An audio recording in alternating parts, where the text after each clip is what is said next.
Welcome to the Real Love podcast series, right here on the Sharon Salzberg Metta Hour. This series features a variety of conversations with the world's finest thinkers and teachers, exploring Sharon's latest book, Real Love, The Art of Mindful Connection. So, hi, welcome everybody. I'm Lily. I'm Sharon's person, and I'm very happy to be back at the helm of this challenge this year. This is the 8th year this challenge has taken place, and I just checked a few minutes ago, and we have 20,083 people. So, yeah, it's pretty terrific, and it's about 4,000 people who have never practiced meditation before, and maybe half who have never done this challenge before. So it's a great group, and I think it's just such a good time to settle into practice. So I wanted to first just thank our hosts here tonight at New York Insight. How many of you have been here before to this place? Okay, so some newbies. Part of why we started doing these events here in New York is because there's so many great resources here in the city for meditation. There's a really great community here at New York Insight. They offer a wide variety of programming, really just high level. Sharon teaches here a few times a year, and so I encourage you to check out their offerings if you're looking for a place to practice. I wanted to tell you, I'm going to turn it around. Okay, so I think most of you know that this challenge kind of came about because of Sharon's book, Real Happiness. This one right here, the orange one. Not to be confused with the other orangish colored books of hers. And the book originally came out in the time of year that was right before February, and since February had 28 days, my predecessor, Ambika, had the idea to implement the book, since it's laid out as a 28-day program, as a community sitting. So that's kind of where the challenge was born, and it was originally just a handful of people, really kind of here in New York, friends and teachers, and it's just grown a lot since then. So one of the kind of cool things is we have groups from different places, who like entire companies who are sitting with us. It's a real mixture of people from Australia, Europe, you name it. It's everywhere, and a lot here in New York, since this is kind of Sharon's home base. So tonight we're going to hang out, and Sharon's going to give a little talk and lead a sitting, but also give you guys the floor to ask questions and just kind of, land into the trajectory of the month together. I feel like there's a few other things I want to tell you about. Oh, we're going to have a raffle. At the end of the night, I have about 15 Real Happiness books, 15 lucky winners. It might be 12. I didn't count them recently. I'm going to say I've been a little busy. So 15-ish. And then this recording of tonight's event is going to be available tomorrow, so you don't have to take furious notes or anything like that. I also want to tell you we're going to have other weekly sittings through the month. So each week there's going to be a local gathering, and more information on that is coming soon. I don't want to bombard you with too much at once here. So the last thing before I go is that one of the cool parts of the challenge is on Sharon's blog. We have about 300 people who are blogging about their experiences through the month. Sharon also is blogging once a week And it's just kind of a cool structure there. So each day in your lesson, you'll see like a handful of posts from that day, but there's lots more.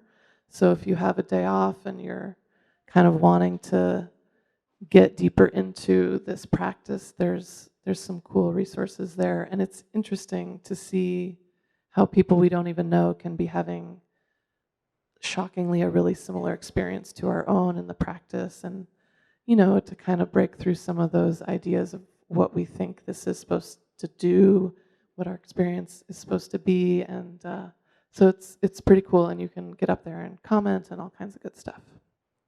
So that's it for me for now, and I'll leave you to the Queen of Loving Kindness herself.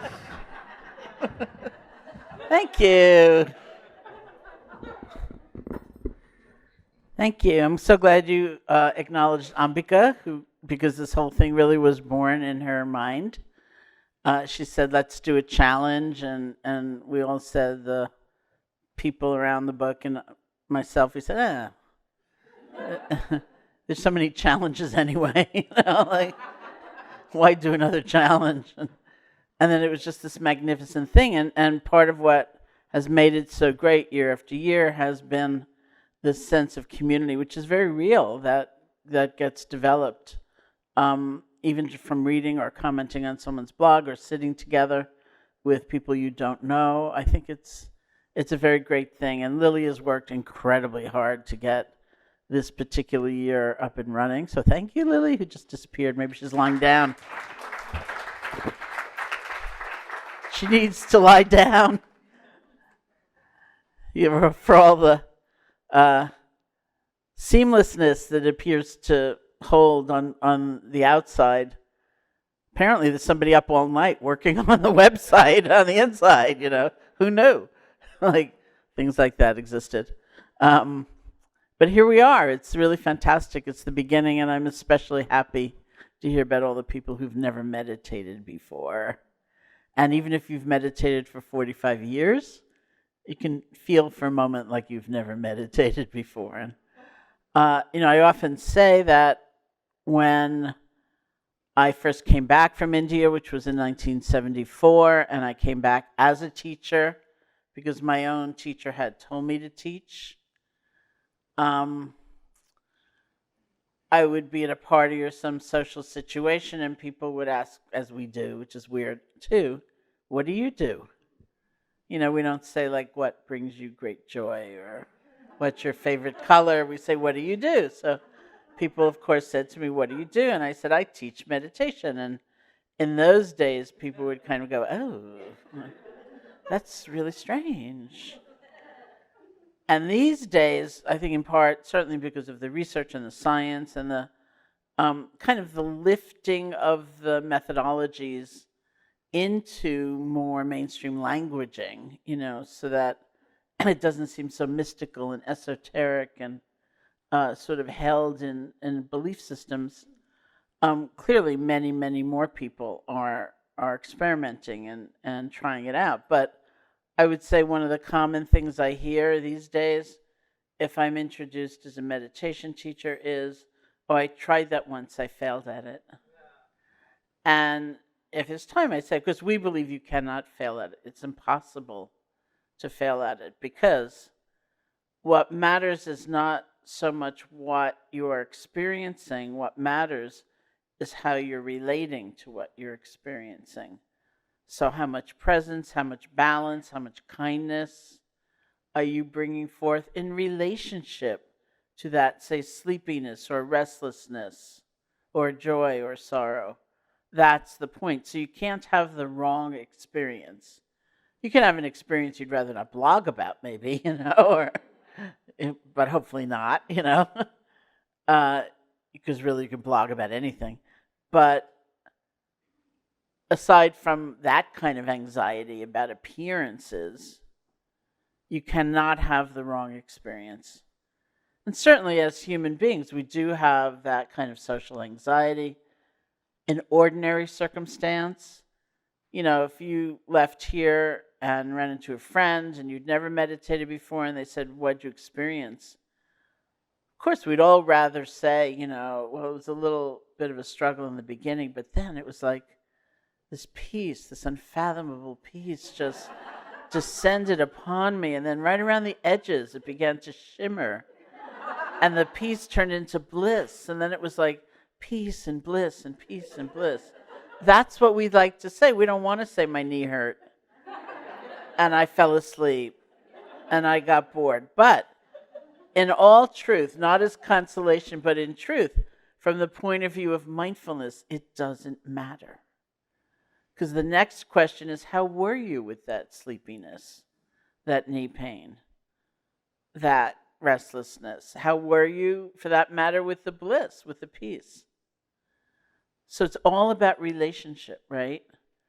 And you cannot fail at it. But people will often say, if I say to them, why do you think you failed? They'd say something like, I couldn't make my mind blank. I couldn't keep thoughts from arising. I couldn't keep sleepiness at bay. I couldn't keep anxiety from coming up. But remember, throughout this 28 days, you cannot fail at it.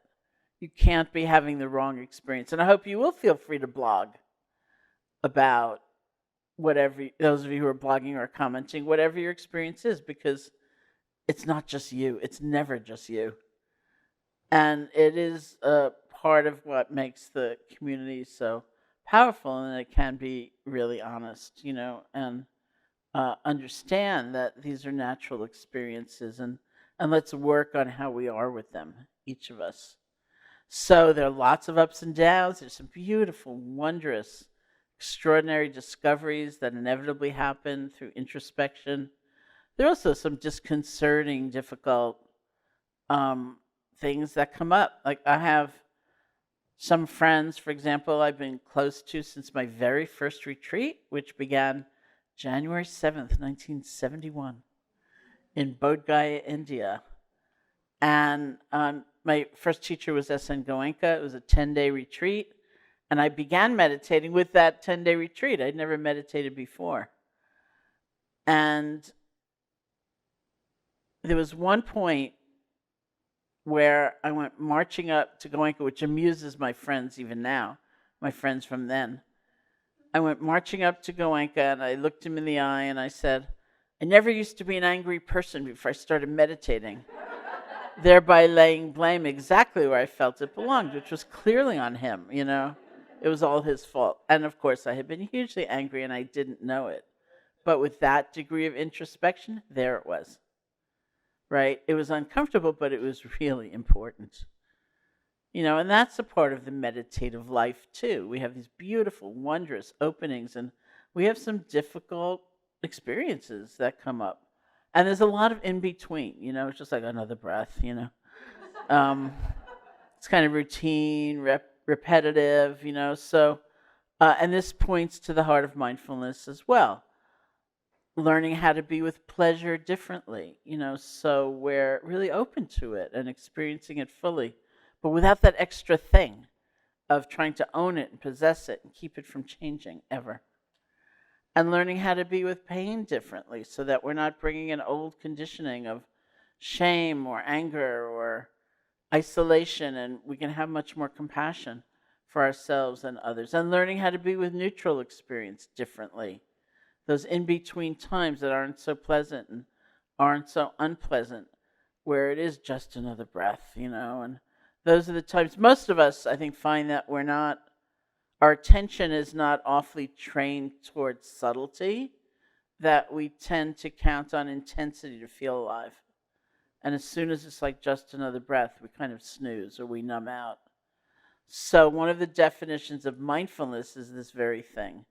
Being aware of what's happening in the present moment without clinging, like holding on, without condemning, pushing away, and without being deluded, which in this case means that kind of numbness or fogginess, right? Where we're just spaced out, waiting. So this is what we practice. And to practice it well, it kind of implies you need a good array of pleasant, unpleasant, neutral experience, which happen. Okay? So the ultimate goal, you could say, is to bring this kind of awareness to all of our experience. Many, many systems and schools will approach that in a kind of systematic way, a more gradual way. I heard, for example, I never went there, but I heard there was some monastery in Burma where this is the instruction. You go in and they say, be aware of everything. That's it. And for me, I know with my kind of mind, never would have worked. Like, what does that mean to be aware of everything? And interestingly enough, I always tended toward teachers that were much more structured, patterned leading up to that. And so that's really how we approach this month. It's how I approach my teaching in general. We start with, even if you've done it 1 billion times before, it doesn't matter. We start with what is really a foundational exercise, which is trying to deepen or strengthen concentration. And on that basis, we continue to expand and move into mindfulness. So mindfulness, I'm calling that awareness of what's happening in the present moment without adding, grasping, aversion, or delusion, right? So mindfulness is a relational quality, whether you're looking at something in your body or emotionally arising or thoughts or externally arising. And the openness of mindfulness is built on the stability of concentration. Concentration just means stability. It's an ability to be centered, to be settled. So say if you're looking at a sensation in your body, you're actually really there. How you are feeling about it is the mindfulness part. How you're relating to it is the mindfulness part, and the ability to be there and not there and finishing your strategic plan for your organization at the same time, right? So it's that settledness, that centeredness. Classically, it's called one-pointedness of awareness. And often it's developed as the first step, a little bit of concentration so we can then launch into a more open awareness. And the classic way, it's not the only way, but is a classic way of specifically deepening concentration is to choose one object of awareness. And that could be anything. It could be the feeling of the breath. It could be a mantra. It could be a sound. It could be an image. It could be a prayer. It could be something else happening in your body. It could be loving kindness meditation, which we'll do later in the month. We choose one object of awareness. We rest our attention on that object. And that is a very important word, rest. In fact, when I first got Real Happiness back from the editor, and she said, you're using the word rest a lot. Are you very tired? And I said, well, probably, but that's also the word. Sometimes people feel, say, with the breath, that if they get a stranglehold on the breath, their minds won't wander, and they'll actually wander more. We rest. The Buddha said, we rest our attention lightly, the way a butterfly rests on a flower. So this is an art in itself, is developing that kind of lightness of touch. We rest our attention on a chosen object, and what we find is it doesn't usually stay there.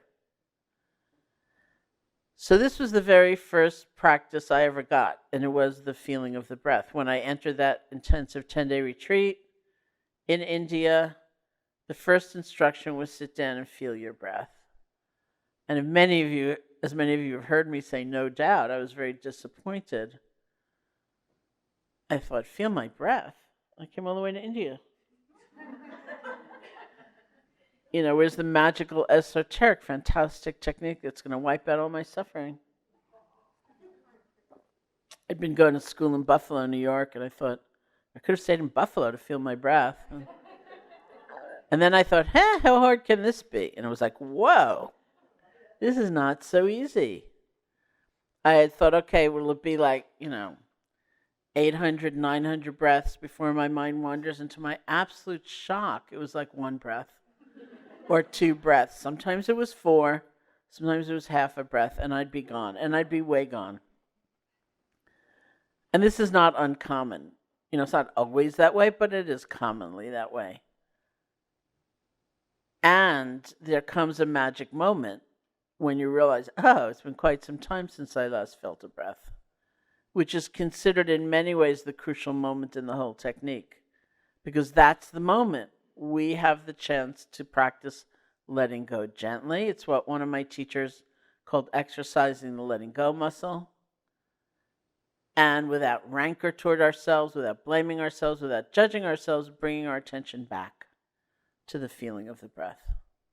We let go and we come back. We let go and we begin again, as I'm sure I said 9 billion times on guided meditation today. Just let go and begin again. That's the point.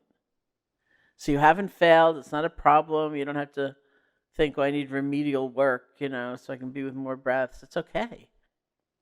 But that is not that easy. That's a training. That takes some patience and persistence and understanding that's really okay. That's the point. So we let go and we begin again. So as I said, it doesn't have to be the breath. And here we have some of the many methodologies that exist. The breath, even if you have other meditation practices that you do, very commonly people will devote at least some period of time in a day to using the breath as that kind of primary object or home base. For one thing, as my early teachers would say, you don't have to believe anything in order to feel your breath. You don't have to call yourself a Buddhist or a Hindu or reject anything else. If you're breathing, you could be meditating. And then one said very charmingly, the breath is very portable.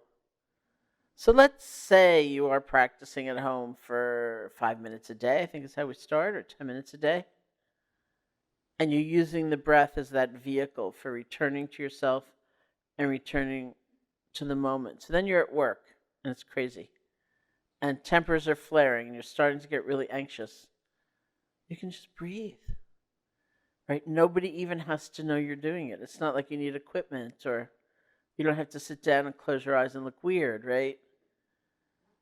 You just rest your attention on your breath, and it brings you back to yourself. That's what you've trained.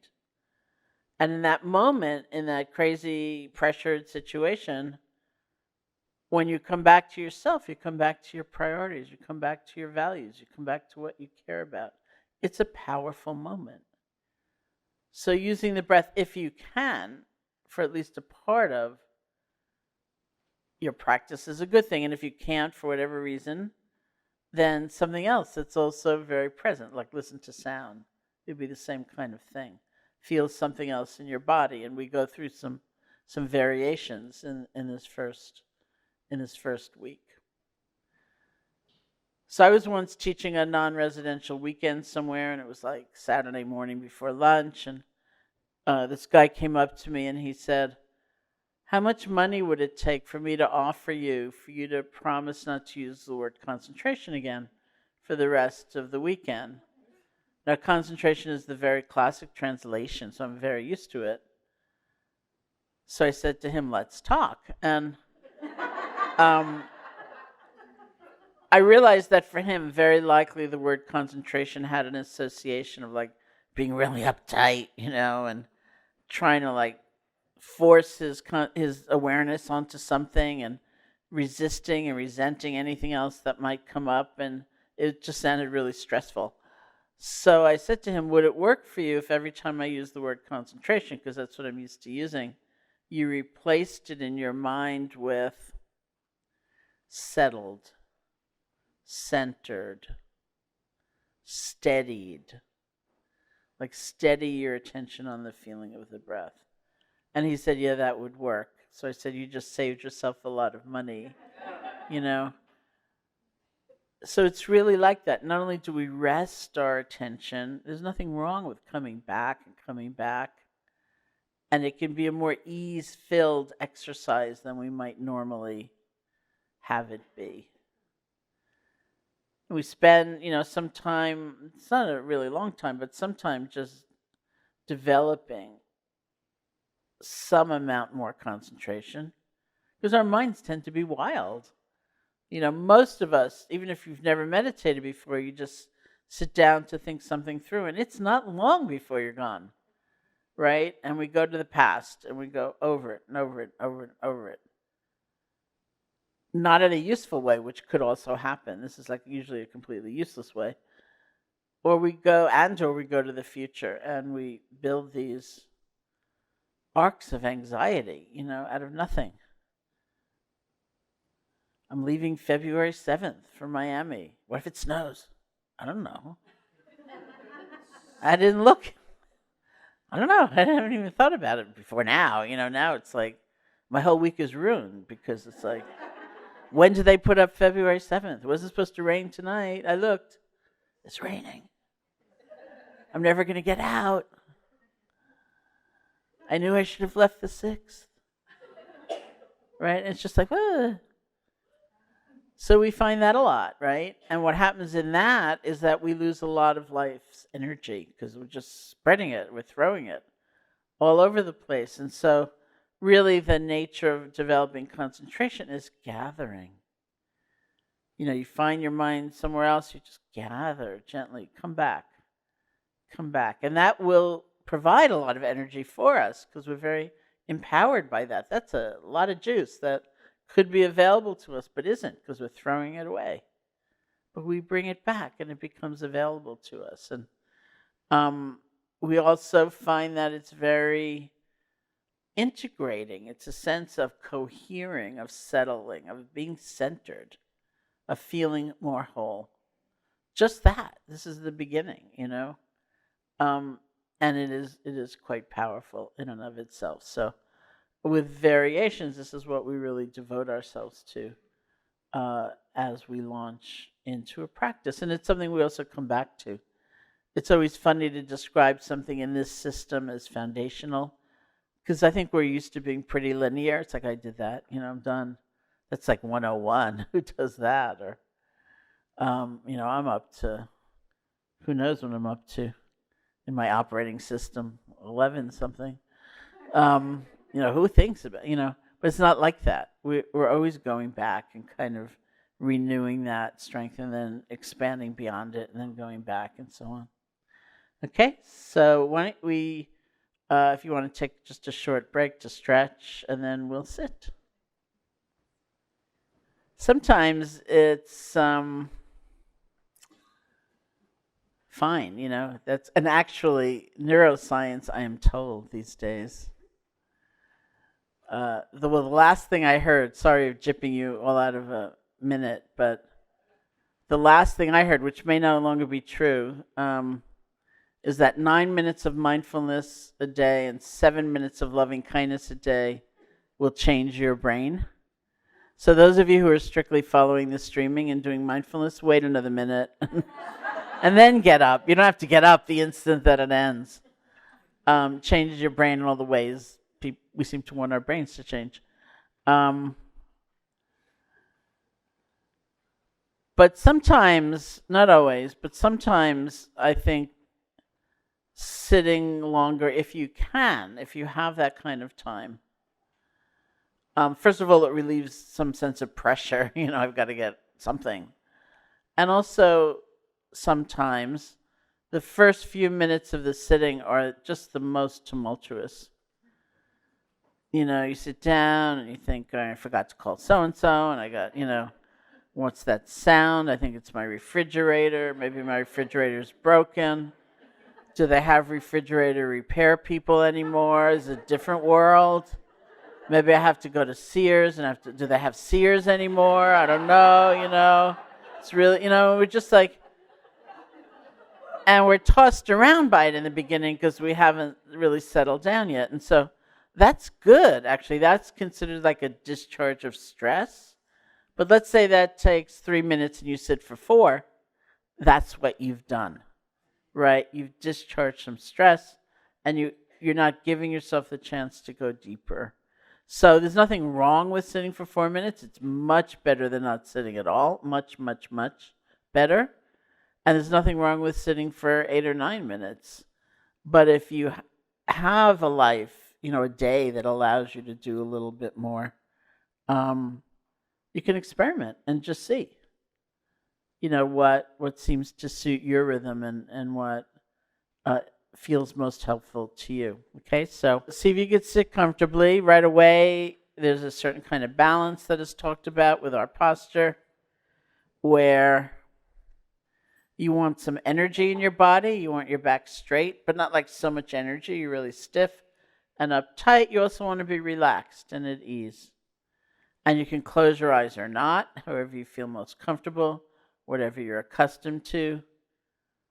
If you're really sleepy, it's good to open your eyes, even in the middle of the sitting. With your eyes open, they don't have to be like really wide open, just a little bit open. You could find a spot to rest your gaze, let it go.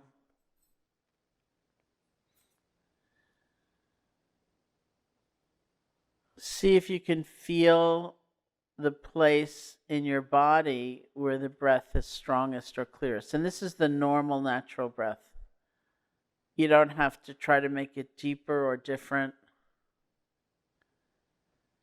Just however it's appearing. So is that the nostrils or the chest or the abdomen? You can find that place, bring your attention there and rest.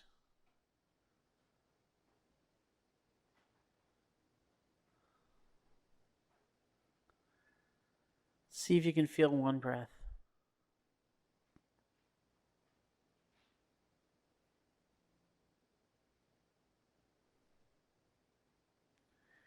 And the actual sensations of the breath. If you're with the breath at the nostrils, it may be tingling, vibration, warmth, coolness. If at the chest or the abdomen, it may be movement, pressure, stretching, release. You don't want to be naming all these things, but feel them. This is where we're resting our attention.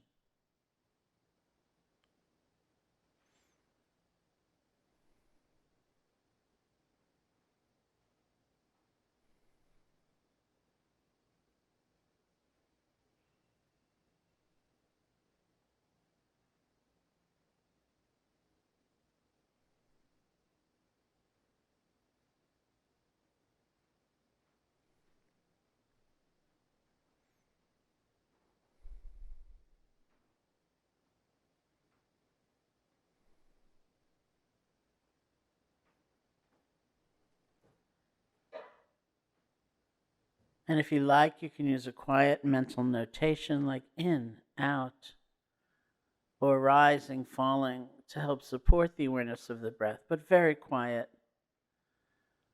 So your attention's really going to feeling the breath, one breath at a time.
And if images or sounds or sensations or emotions should arise, but they're not all that strong, if you can stay connected to the feeling of the breath, just let them flow on by. You're breathing.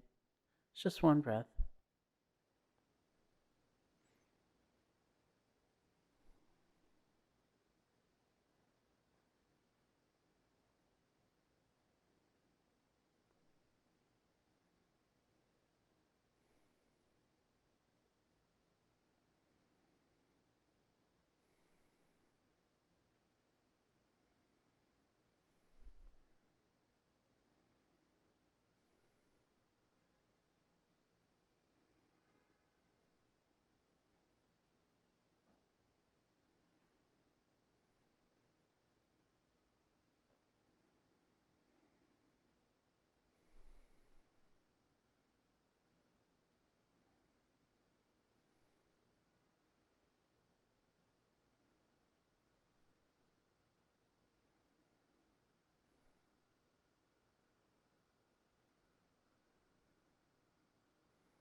But if something comes up and it is really strong and it kind of picks you up and takes you away, you get lost in thought or spun out in a fantasy or you fall asleep, truly don't worry about it.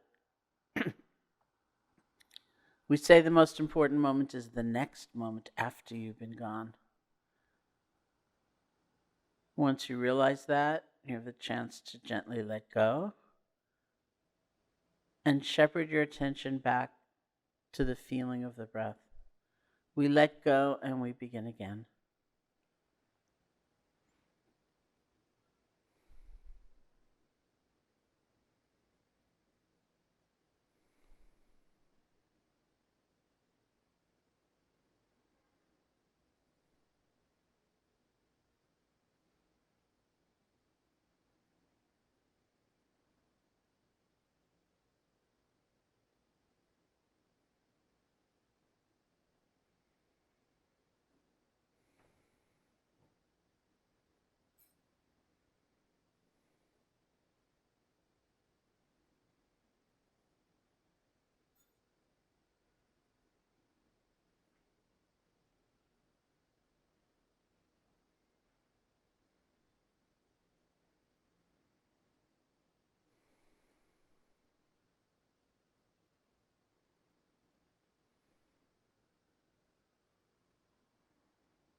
I'm curious as to whether you have any questions, anything you'd like to ask about your practice, either the technique or having a practice.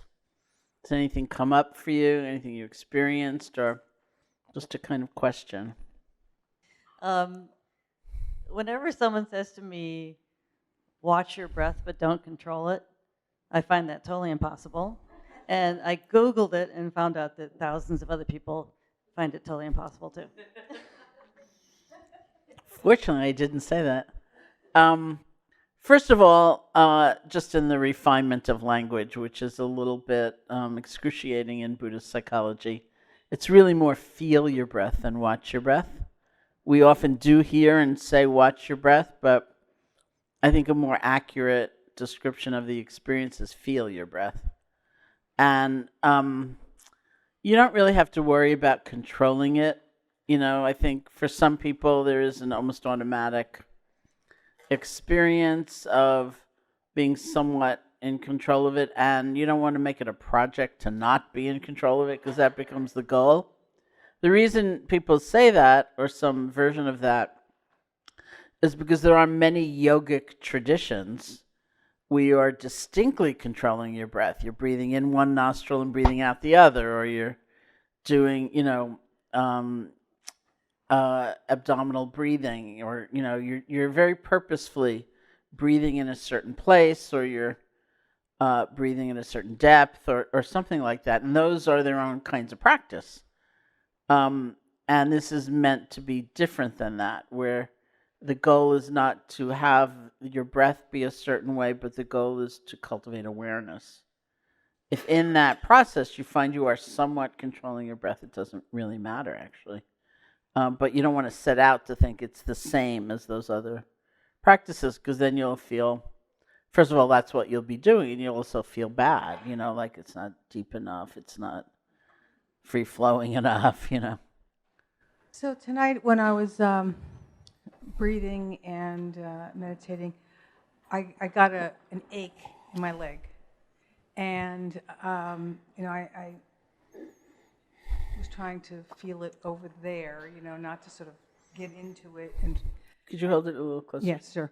And I'm remembering about some of the stories that you wrote about and others where you'd be in these long sitting sessions and you're not supposed to move at all. Don't scratch your nose, mosquitoes are biting, your back is killing you. And, this was just a little ache. And that was something I had to play with. Can you address something about managing your body while you're sitting? Okay, managing your body while you're sitting. A lot of that depends on your intention or your aim for that particular sitting. As we move on, like next week, we'll talk a lot more about working with sensation and working with the pain. For now, we're really trying to mostly devote our awareness to deepening concentration. You might move if it is really difficult for you to keep sitting, or you might see how much you can let go of the awareness of the pain, because you're not in this moment mostly trying to explore the nature of pain and how you relate to it. You're trying to concentrate on the breath. So it sort of depends on what phase you're in, and that will always change when you're home, like what you're mostly trying to do. I understand. I guess I said on this stream, because someone teased me about it, I used the example, which I like a lot, where I said it's like you see a friend in a crowd, and you don't have to shove aside everyone else in the crowd, but your interest, your enthusiasm is going, hey, there's my friend. Like, there's the breath. There's the breath. So that'd be the first thing we would try. If the pain is too strong, or if your intention is to open to a variety of different experiences, then you might drop the awareness of the breath and just focus fully on the pain. And that becomes a whole technique in itself, how to be with it. The first thing we would say is look for what you might be adding on to it. like sometimes, just as one example, we feel pain in our bodies and the whole rest of our body tightens up as though to ward it off, and then we've added tension to pain. So you might notice that, or you might notice the thing I really saw in those days when I was sitting with teachers who told me not to move, and I always moved, by the way, was that I didn't move because the pain was so difficult. I moved when it was the first little inkling of discomfort, because as soon as that happened, I would start thinking, what's it going to feel like in 5 minutes? What's it going to feel like in 10 minutes? What's it going to feel like in 15 minutes? Oh no, it's going to be unbearable. And then I'd give up, right? I'd move. And so the important point isn't moving or not. The important point was seeing that pattern. Because that was something that didn't just happen when I was sitting in a funny posture on the floor in India. That was very much my pattern, with emotional pain, with heartache, with disappointment, with physical pain. As soon as things got rough, I'd start thinking, what's it going to feel like tomorrow? What's it going to feel like next week? What's it going to feel like next year? And so I would add all of that anticipated difficulty on top of what was actually happening, try to bear it all at once, feel defeated, and give up. That was really crucial for me to see, because then I could look for that in all those other kinds of situations and not fall into that so much. So that's the purpose, of kind of paying attention to those sort of experiences. You never, ever want to hurt yourself, and so don't do anything crazy. It's not going to matter if you move, really. And ultimately, remember I started out by saying the goal is to be aware of everything? I mean, I've had teachers who would emphasize with me something like, be aware of every movement you make as you shift posture and as you stand up. That would be more important than being still. But there are certain benefits. There are a lot of benefits not wiggling just because you're restless, and moving with every little tiny thing, because it gives you time to notice those patterns. But not to the point where you're, being reckless or anything. Yeah. Hi. So what's your opinion on this? If I set out to meditate and I do have a really strong emotion that I can't let go of it. What do you think about me sitting there anyway, and maybe that thought needs my attention? Mm-hmm.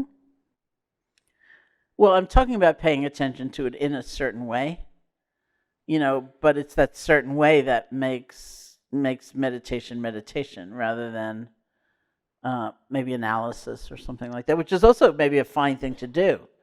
But within the meditative context, you wouldn't necessarily be concerned with what am I going to do about this? Do I need a new therapist?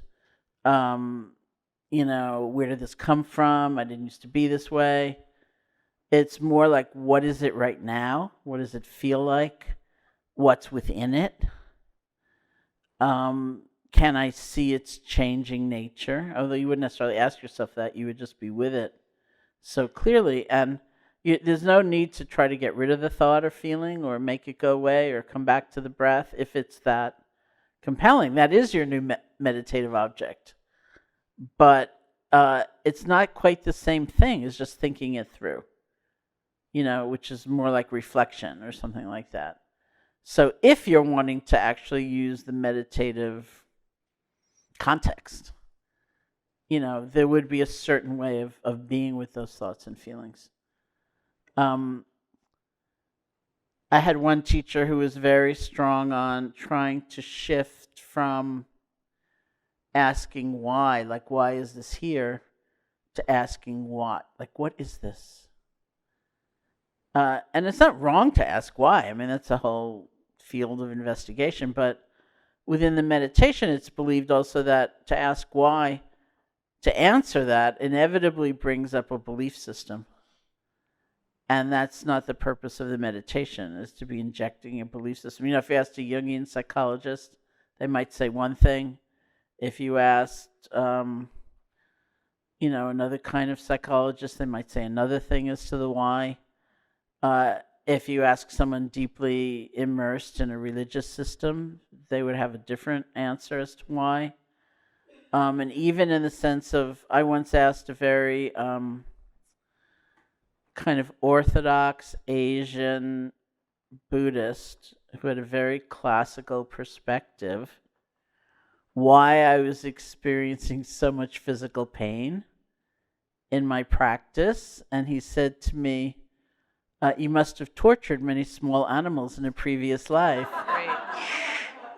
And I said, well, thank you so much. Like, now I not only have the pain, I feel like I'm the worst person that ever lived, but that is a perspective, and that's a belief system. And if you're going to seek an answer from within that belief system, you are likely going to hear something like that. And so it's not considered ultimately that useful.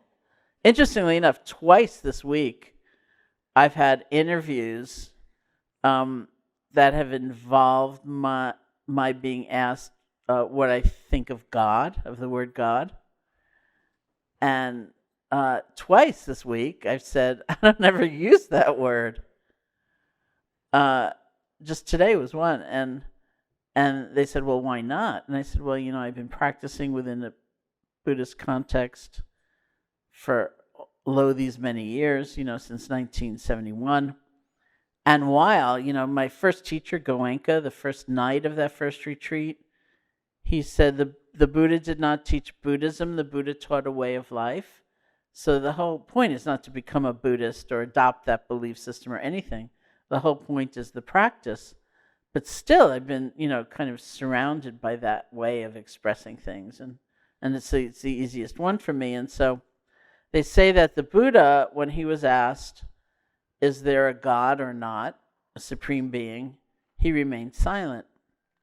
He wouldn't answer because they say he lived in, I love this word, he lived in disputatious times. He lived in times where people like to argue philosophy and views and belief systems and sectarian views, and they didn't want to bother getting down to their own experience and paying attention and realize for themselves. They just used to like to fight over concepts. And so I thought, well, we kind of live in disputatious times too, don't we? And so I said to both these people, I said every once in a while, I take refuge in the Buddha's example, and I say, well, what matters to me? What matters to me is the way we live every day and how we are with ourselves and how we are with others and what we understand life to be. And if you want to express that using the word God, that's fine, but it's not going to be natural to me at this point. And, I think that tendency just to argue belief systems is so strong that it's kind of an adventure for us to step away from that, and say, okay, what is my experience really? Thank you. Awesome.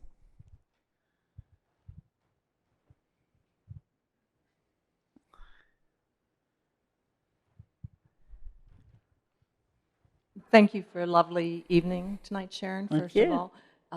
You mentioned that you told Goenka that you didn't know you were such an angry person. Would you want to expand on that a little bit, please? In a few moments. Yeah, I mean, I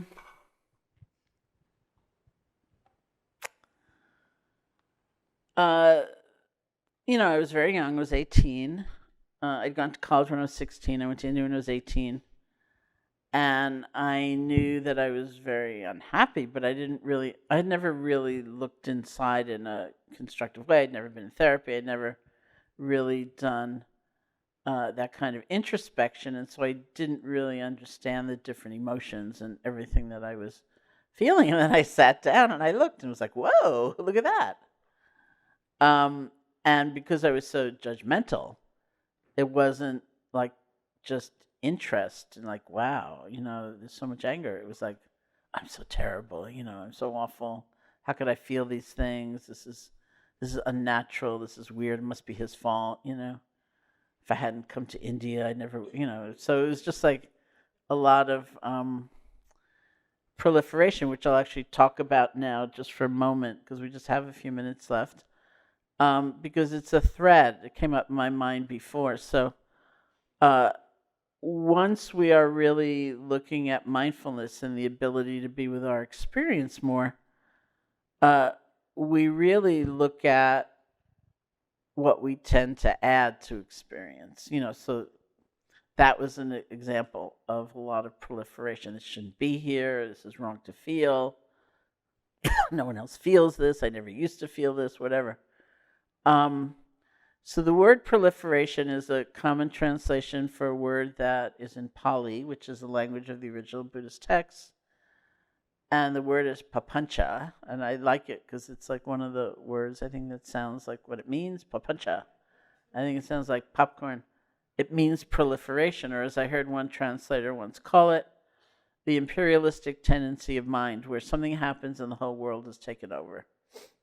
So the story I'd like to tell about that is I was teaching with my friend, my colleague, Joseph Goldstein somewhere, and we were just sitting in the kitchen having a cup of tea, and somebody came into the room and was in some distress and said to Joseph, I just had this really terrible experience. So Joseph said, what happened? And he said, I felt all this tension in my jaw, and I realized what an incredibly uptight person I am and how I always have been and I always will be. And Joseph said, you mean you felt a lot of tension in your jaw?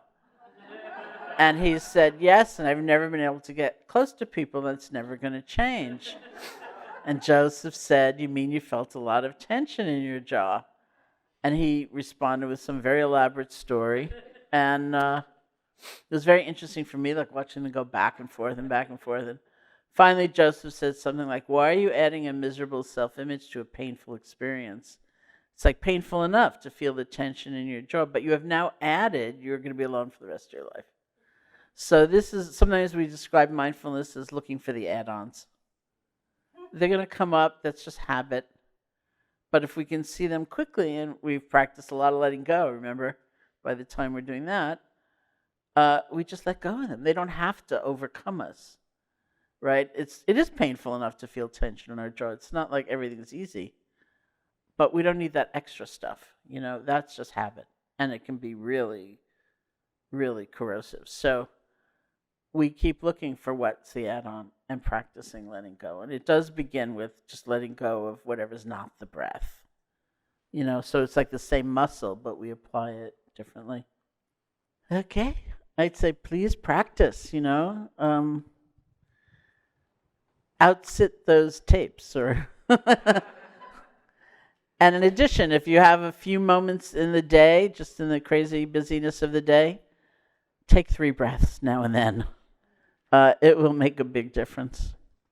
Okay.